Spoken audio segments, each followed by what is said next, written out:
Written by Erutious. Killian rechecked the address before looking up at the rundown old parking structure. 658 Thornwood Drive was a corner lot in Atlanta, Georgia's business district. It should have been a towering glass edifice full of men in suits and women in blazers. It should have been a tech startup or a trendy bar. Hell's bells, it should have been a functional parking garage at the very least. Instead, it was a crumbling 5-story concrete monstrosity. Spray paint and graffiti covered the walls, and the thick scrub of grass grew up between the cracks in the pavement. He could see the leavings of people, probably kids who came to smoke or homeless people looking to get out of the weather. As he stepped inside, he could already tell that it was cleaner than most of the places in such disarray. Homeless people stayed for the night, but never the whole night. Necking teens looking for a place to flop did not come here after dark. He didn't need the little card that was in his pocket to tell him that this place was a hot spot. Killian would have wagered that it practically thrummed after dark. He stepped inside the crumbling structure and stepped around the broken security arm that was meant to keep cars out until they'd paid for a ticket. Someone had snapped it in the middle and now was just hung lamely, wobbling in the setting sun. The guard booth it fronted had windows caked in dust, and the seat inside seemed to be a chewed hole for mice now. On the desk sat a lonely can of Pepsi that had probably been there since the last person who sat in the seat had departed. He bet there was still Pepsi inside too. He kept moving, looking for her. She was the reason he had been sent by the agency. She had caused quite a stir the last time someone had come after dark. She had given a homeless man a heart attack and scared 3 more near to death. They had run, but the dead man had stayed. He stayed, and she's fed on him. She had tasted life force, and that was why he was here. She was a ticking time bomb, and he was here to offer her a way back before it was too late. If it wasn't already too late. He found her sitting on the hood of a rusty car on the deck below this one. In the semi-darkness, she appeared as any other normal little girl. She wore a school uniform, though the garment was filthy with dirt and mud. Her dark hair hung limply in its sodden pigtails, and he could see a single bare sock dangled next to its shiny leather counterpart. She sat far too still for a child, staring at the sunset through a hole in the far wall. And as he approached, she spoke. Her voice was cultured but thick, like a delicate china doll sinking in a mud puddle. You've come to be rid of me, haven't you? Killian stopped. He was nearly 10 feet from her, and if something was going to happen, then he would rather it happen now. Ghosts were unpredictable at the best of times. But this little girl was no ghost. Not anymore. She was edging towards something darker, something far more destructive. If Killian couldn't stop her, then she'd be unreachable, unsavable. Then he'd have to put her down like a dog with rabies. Are you Madeline Arlo Register? He spoke her name like an incantation and saw her shudder as the threads of her old life touched her. I am. The agency has sent me to... Without warning, she turned. He had seen her from the back, in profile, but as she turned, Killian realized those stains weren't all mud. Her uniform shirt was a patchwork of dried blood and old stab wounds. Someone had stabbed her a dozen times in the chest and belly, and the left side of her face hung in a tatter. Her left eye was dark, put out forever, but a little spark danced there now. And as she turned, he saw the colossal metal form of the car she was sitting on flying towards him. He stood his ground, best not to let ghosts see him flinch. And her sneer turned into something like confusion as the rusty hulk slid through him and slammed into the wall behind him. Killian gave her a flash of teeth. Is that how your mother taught you to greet guests, Madeline? She gawked at him. No mean feat with half a face. How did you? You're not the only one who ceased to be a person some time ago. And I'm here to stop you before you do yourself irreparable damage. She sneered at him, and the effect was ghastly. Damage myself? Look at me. I'm slashed to bloody tatters. How much more damage could I be? Killian stepped up closer. Not something he wanted to do, and bent eye level to this grisly shade. If you continue on the way you are, you will cease to be a spirit. You will become something that cannot move on. Her good eye clouded with tears, and she seemed unsure of whether to put her head against him, whether he would allow such a thing. He solved her problem by pulling him to her and letting her rest her gruesome face on his long coat. Even in life, Killian had never been one to let a child's anguish go uncomforted because of a little thing like a mess on his coat. She left no stain, of course. How could she? Madeline had been dead for 10 years now. Her worries about stains and messes were all behind her. I needed to kill them. We needed to kill them. We have to be stronger when he comes back. Killian looked at her, perplexed. We? Even as he spoke, though, he could see them on the fringes of the parking garage. Maybe she wasn't afraid to sit in the light, but they seemed to cringe from it. As full dark came on, however, he saw them shuffling out to see what troubled their sad guardian. Toddlers in overalls, girls in gingham dresses with blood in their curls, boys in suits and boys in undershirts, and children who were in various states of undress. The dirty, grubby masses that made this place their home came shambling from the shadows and approached him. Killian could do nothing but gape at them. The agency had told him about David Majensk, of course. The agency knew how he had murdered children since the early 50s and dumped their bodies into this parking garage when it had still been an empty lot. David was old now. An old business that many of these ghosts would have to settle if they meant to move on. But still, he killed them. Still, they feared him. Still, he swelled their ranks. The agency knew about the 53 children David Majensk had murdered in his 67 years of life. But the agency did not involve itself in matters of the living. Killian, however, did. When was the last time he was here? Killian breathed. Madeline looked up from his coat. He came back 3 months ago when he killed Angelica. She indicated a dark-haired girl with brown skin who had wandered close. The girl couldn't have been more than 7, but her head had almost been entirely removed. The girl stared at Killian through the dirt and grime that stained her face. She stared up at him like she thought Killian might raise her from the dead. He drove by yesterday, Madeline said, moving away from Killian to join her flock of lives cut short by a madman. He only drives by to case the place right before he brings someone new here. Killian nodded. When he comes, I want you to call me on this. Killian handed her a silver whistle from his pocket. Madeline looked at the object dubiously. A whistle? Killian smiled at her. You know how to whistle, don't you? Just put your lips together and blow. Dom filled the glass with whiskey and took a long pull. The Casey Reed disappearance was a real pain in the ass. 4 different agencies, the state police and the local yokels, and even the feds were involved in this citywide search for Casey. Casey, the archetypal rebellious 13-year-old girl, also happened to have a pair of wealthy parents and a grandfather who was a city councilman.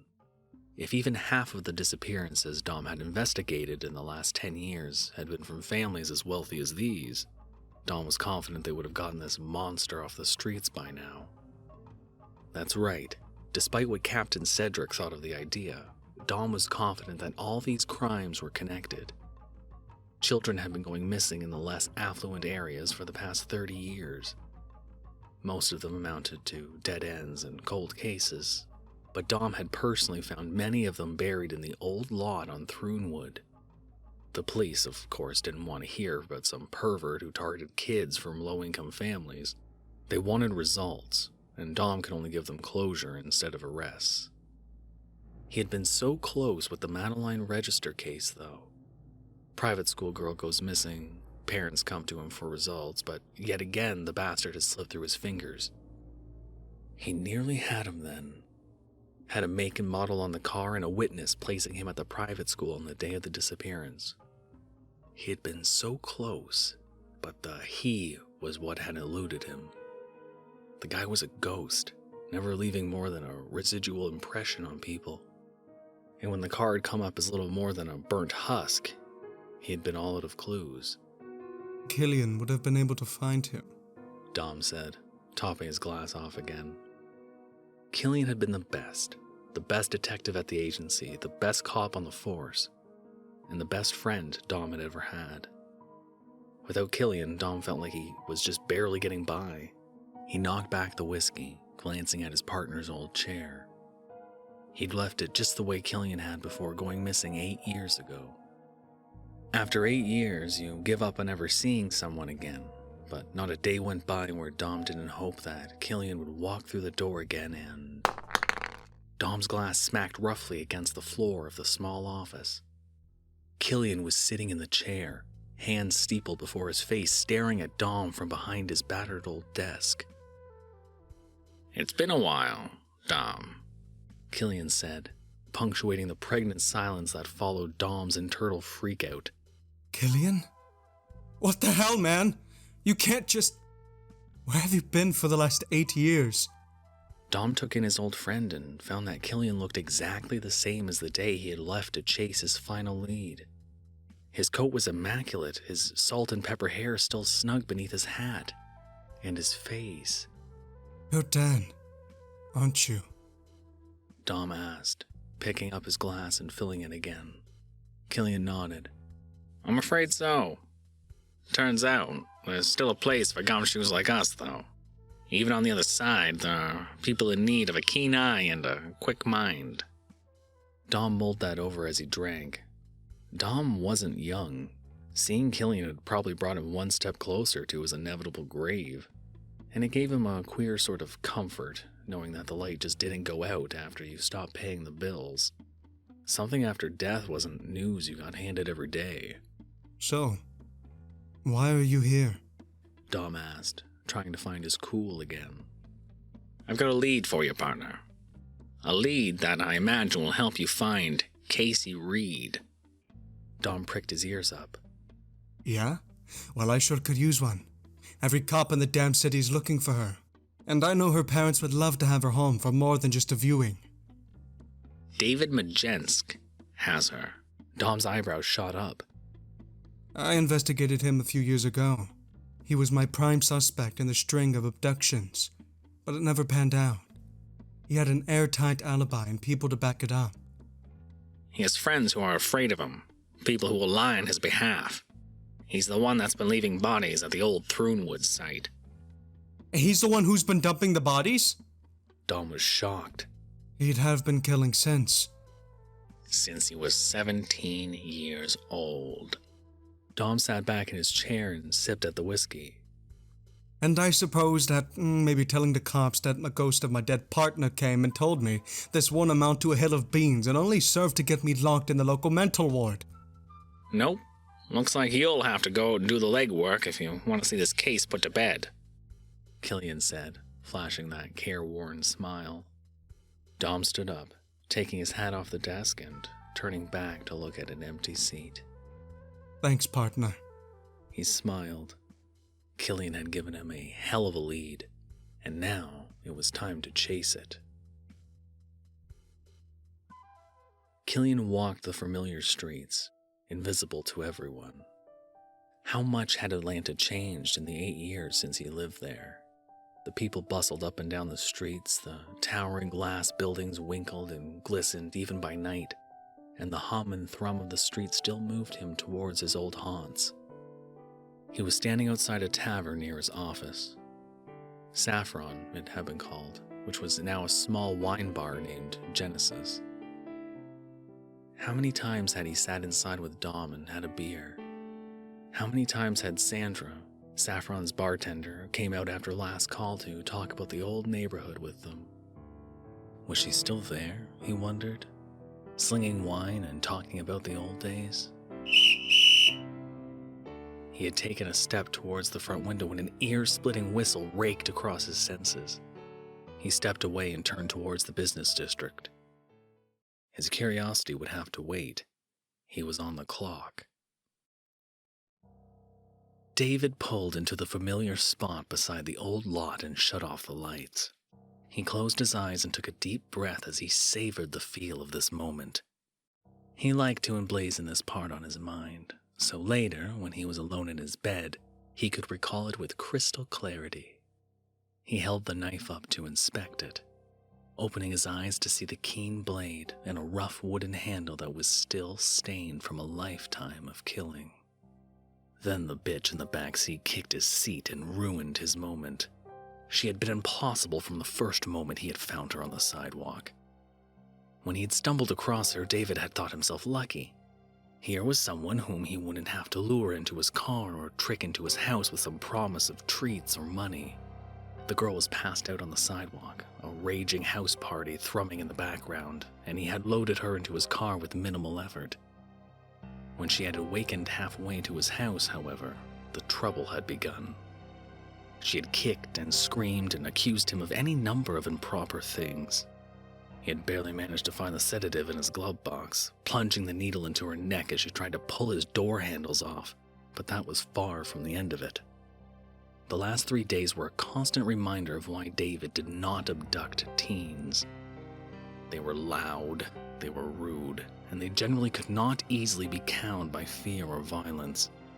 Every other word out of her mouth was an expletive or her telling him how he probably wanted to screw her. David was not a sex pervert. He did not like to have sex with children. He was, however, a murderer, and he was about to receive his climax. He took her out of the back seat, trussed and gagged, and carried her to the garage. She struggled. Stupid brats always struggled. Why couldn't she be quiet like the little angels he usually brought down here? Most of them went sobbing quietly, or just limp in resignation. Not all of them, though. That little bitch with the pigtails had kicked him in the face just before he could put her down. Oh, that had made him mad. He'd been madder still when he realized she was trying to escape. Well, he had shown her, hadn't he? He usually liked to do them quickly. One quick cut across the neck or one quick jab into the heart. But this bitch had really made him mad. He had put the knife in her eye hard enough to pop it like a grape. Then he had drug the knife down the socket, cutting her face into a grim caricature as she thrashed and screamed against the gag he had stuffed in her mouth. Then he had stabbed her over and over and over until finally the knife blade had snapped in the pavement under her. He flopped his latest victim down on the pavement hard enough to bounce her head. That had been a wake-up call for him. Not to stop killing, but to curb back his lack of control. He had had the knife repaired after he dug the tip out of the girl's chest. Now, when he looked at the patched part, he felt a calm come over him, and he knew that he needn't hurry. As he looked down at the girl's struggling form, David knew he had all night if he needed. When the rock smashed the back of his head, he spun around in sudden anger. He could feel the blood rushing from the back of his scalp, but he had scanned the parking deck. He could see no one. As he stood tracking, his knife held out offensively. Another rock struck him in the side of the head. He staggered, turning towards the direction the stone had come from, and now he saw her. She was standing on a rusty old car that had been there since the 70s, and her arm was still extended from the throw. She was in some kind of school uniform, a costume maybe? His eye was blurry, the rock had hit close to his eye, but he thought she looked familiar when she lifted her head to grin at him. He took a step back, a scream rising in his throat. It couldn't be her. She was dead. He had killed her. He had put her eye out and torn her face and stabbed her until... From behind her, he could see the shadows lengthening as a wave of bodies rose from the darkness. The hands, the torn and bloodied hands, rose like a column from that dark nether. The children, his angels, they began to boil from the darkness. Their eyes were dark pools with no bottom, and their faces held none of the joy he would have expected. They had been street children, unwashed and unloved masses, and he had sent them on to something better. He was their savior, their provider, He tripped over the struggling body of his soon-to-be latest victim, but she hardly seemed to matter. The throng of children were approaching, that pig-tailed apparition pushing them onward, and he knew a fear he had never known before. Not when the police came to talk to Daddy after he killed his first. Not after the state police had pulled him over when he had had that girl in his trunk in '73. Not even when his daddy had come home to him drunk one night and made him feel as shameful as his mother always had. He loosed a high and warbling scream and crab-walked backwards on his palms and feet. The mob was coming for him, roiling over the trussed girl as they came for him, and the lights from the street suddenly flickered in the growing darkness. A figure stood amongst them, his long form denoting an adult, and he glared at David with the eyes of an avenging angel. He had passed judgment on David, sentenced him to a hell worse than any lake of fire, and now he would pay for his crimes. The small hands clutched at him, nails digging into him as they drew him into their miasma, and as they carried him away, they brought him face to face with their pig-tailed general. As he reclined before her, held in place by the hands of his many victims, she stood over him with her two-toned face a leering mask. She lifted the knife over him, David wondering where he'd lost it as the steel rose up to take him as he took so many. The unruined side of her face wore a terrible smile, her other side a frozen mass of tissue as she plunged the knife downward in a slow arc. A bright light suddenly washed over him, and he could hear many voices advising him to freeze. David opened his eyes. He was surrounded by no less than 30 uniformed policemen, all pointing guns at him and telling him to put down the knife and step away from the girl. He looked down and found that he was crouched over the bound girl, crotch inches from her struggling chest, as he prepared to run the blade down and end her life. Where were the children? Where was the avenging angel? What had happened? Something hit him in the chest and he fell backward onto his rump. Someone had shot him with a beanbag launcher, a blow that would leave him with a terrible bruise that wouldn't heal for weeks. The police were on him then, laying hard hands on him and putting cold steel cuffs on his wrist. They were untying his victim. They were taking him away, and as he struggled, someone put their fist in his stomach. He slumped, which gave him a prime view of the two-faced girl between the crook of a policeman's arm. She waved cheerily at him, and as he went into the back of the car, David moved to look out the window, hoping to see her again. But he never saw another child again. Not in life, anyway. And the ones he saw after death were no angels. Don smiled as Captain Cedric took his hand. It was done grudgingly, and only after Counselor Reed had given his whole arm a heartfelt pumping. The press drugged the counselor away then, and Cedric stood next to the grizzled detective as the two waited their turn. "How in the blue hell did you know where to find this girl?" Cedric breathed. Dom shrugged, but the satisfied smile just wouldn't leave him. Just plain old detective work, Cedric. Cedric kept his smile, but there was a sneer beneath it. "Don't give me that shit. We comb the whole city and half of hell and you find this girl by what? Pounding the pavement? Hassling toughs at the dock?" Dom let his eyes roam over the parking garage. I've been telling you about bodies dumped here for almost 15 years now, haven't I?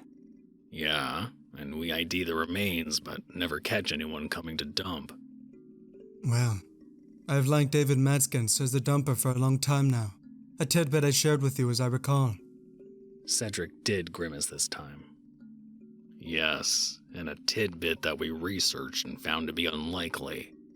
The guy had alibis and witnesses. He had people willing to lie for him. That's all. I found a source willing to talk. Willing to tell me how his old man actually owned this parking garage. When his old man died a few decades ago, the garage went to his only living relative, David. He owns the place. He knows where he can and can't dump the bodies, and how he could easily come up with an excuse for being here. And your witness told you all that? Mind putting a name to this solid citizen?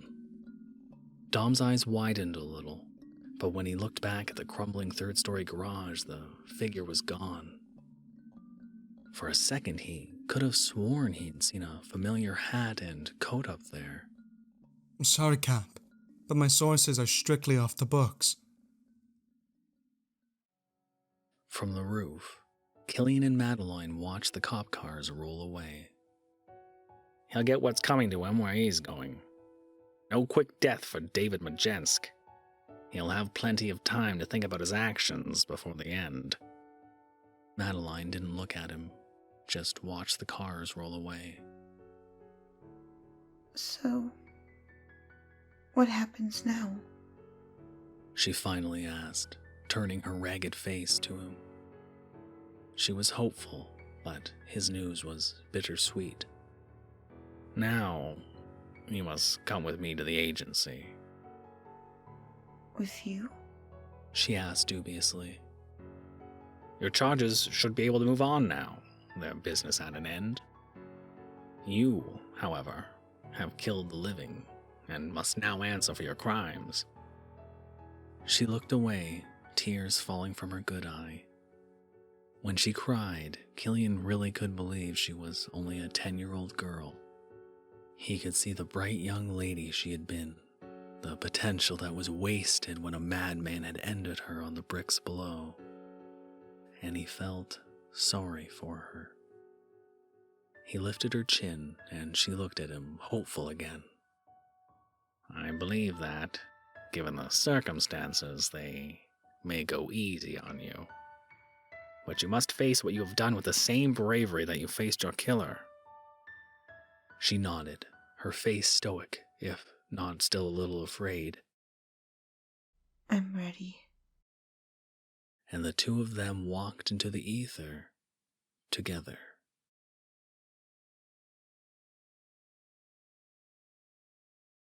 Thank you for listening. You can probably handle another horror story, right? And the hum and thrum of the street still moved him towards his old haunts. Haunts, he's a ghost, they're routine.